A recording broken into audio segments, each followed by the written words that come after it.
তোমরা সুইজারল্যান্ড বলে একটা দেশ আছে, নাম শুনেছো? একটু আওয়াজ দাও মেয়েরা, শুনেছো? সুইজারল্যান্ড বলে একটা দেশ আছে, যে দেশে যত লোক আছে, ভালো করে শোনো, সেই দেশে যত লোক আছে তার থেকে ভারতবর্ষে প্রতি বছর ইঞ্জিনিয়ার বের হয় বেশি। তারপরেও সুইজারল্যান্ড টেকনোলজিতে সেরা, পুরো পৃথিবী ওদের স্যালুট করে। এই ঘড়ি পরে রয়েছে সুইসদের, যারা এটা আবিষ্কৃত এবং ওদের দ্বারা এটা তৈরি। ওরা এটা নিয়ে এখনো পর্যন্ত গর্ব করে কি সুইসরা ঘড়ি আবিষ্কার করেছিল, সারা পৃথিবী ডমিনেট করছে ওরা। বিষয় হচ্ছে যে কেন করছে, অল্প মানুষ কিন্তু মানব সম্পদ তৈরি করেছে।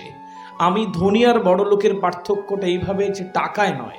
যে বড় লোক আর যে গরিব লোক, এটা টাকায় হয় না। আমরা কিছু মানুষ যারা টাকা পয়সা দিয়ে বিচার করি, মিথ্যে কথা। তুমি গরিব লোক হতে পারো, আমি গরিব লোক হতে পারি, তুমি ধনী লোক হতে পারো।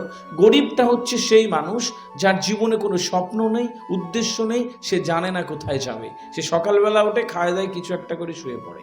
এই লোকটা আসলেই গরিব লোক।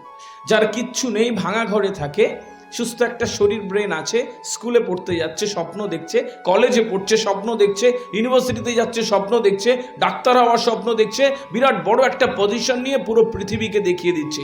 সে যত টাকা তার না থাকুক, সে আসলে পৃথিবীর বিরাট বড় ধনী মানুষ। আর অনেক টাকা রয়েছে কিন্তু কিচ্ছু করে না, সে আসলে অপদার্থ, মানব সম্পদহীন একটা মানুষ। বুঝতে হবে যে পৃথিবী কোথায় যাচ্ছে, আমি কি এই পৃথিবীর সাথে ঠিক জায়গায় আছি, আর নাকি আমার পৃথিবীটাকে এইটুকু, এইদিকে খানিকটা, ওইদিকে খানিকটা, মামা কাকা, টিউশন, মিশন, আর এইটুকু আমার পৃথিবী, আর কিচ্ছু জানি না।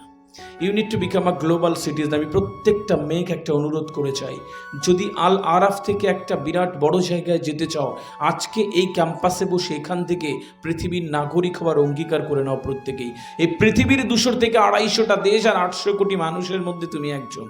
আজকে কেউ যদি মানব সভ্যতার ইতিহাস লিখতে যেত, তাহলে তোমাকে বাদ দিয়ে সম্ভব হতো না।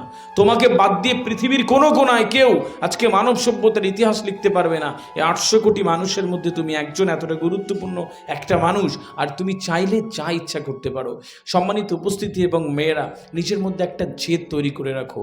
ছোট্ট একটা ইনফরমেশনস দিয়ে আমার মনে হয় যে বোধহয় বকুলতলা দক্ষিণ 24 পরগনার সিনারিওটাও আমার চিন্তাভাবনার বাইরে নয়। এখনকার বাইরে আমি স্কুল, কলেজ, ইউনিভার্সিটিসগুলোতে যখন যাই, দেখি মেয়েদের উপস্থিতি বেশি, কিন্তু দুর্দশাও বেশি। 11-12-এ পড়ে, 9-10-এ পড়ে, মেয়েদের বিয়ে হয়ে যাচ্ছে। আমার খুব রাগ হতো বাবা মায়ের উপরে। তারপরে এখন দেখি যে বাবা মায়ের উপরে আর রাগ হয় না, এখন দেখি মেয়েদের উপরেই রাগ হয়। 9-10-এ পড়ে, প্রেম করে, ভালোবাসা করে, ওদের জান আসে, বাবু খাইছে বলে সারা রাত বসে থাকে।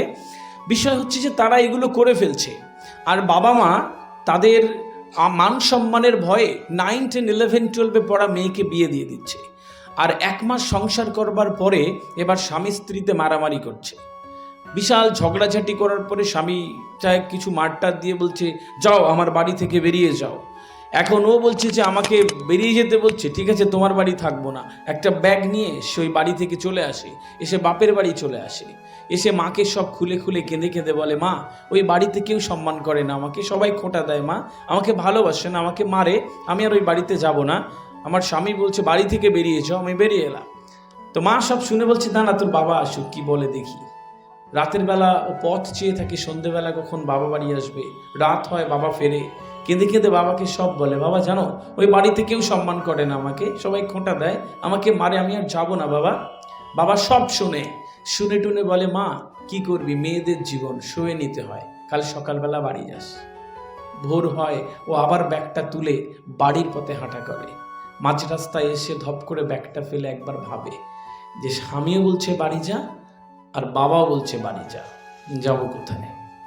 মেয়েদের আসলে বাড়ি হয় না, মেয়েদের আসলে বাড়ি হয় না কিন্তু আইডেন্টিটি হয়। মেয়েদের বাড়ি হয় না কিন্তু পরিচয় হয়। মেয়েদের বাড়ি হয় না কিন্তু সুস্থ জীবনটাকে গঠন করা যায়। হেই বলবার আগে একবার চিন্তা করা যায় যে এভাবে একটা মানুষকে হই বলা যায় না, নাম ধরে ডাকতে হয়। তোমাকে যা ইচ্ছা বলা যায় না। এইটুক দামি তুমি নিজেকে তৈরি করবে কিনা, এটা তোমার উপরে নির্ভর করবে। আগামী দিনে তুমি নিজের জীবনটাকে সস্তা করবে না দামি করবে, that is depend upon you. পৃথিবীতে যে নিজেকে দাম দেয় না, পৃথিবীর কেউ তাকে দাম দেয় না। পৃথিবীতে যে নিজেকে মূল্য দেয় না, পৃথিবীর কেউ তাকে মূল্য দেয় না। এখন খারাপ লাগবে, টিচার সেলফ স্টাডিতে না এলে পড়ো না, উল্টো পাল্টা চিন্তা করে বন্ধু বান্ধবীদের সাথে আড্ডা মেরে থাকো, জীবনও একদিন তোমার সাথে প্রহসন করবে, আড্ডা মারবে।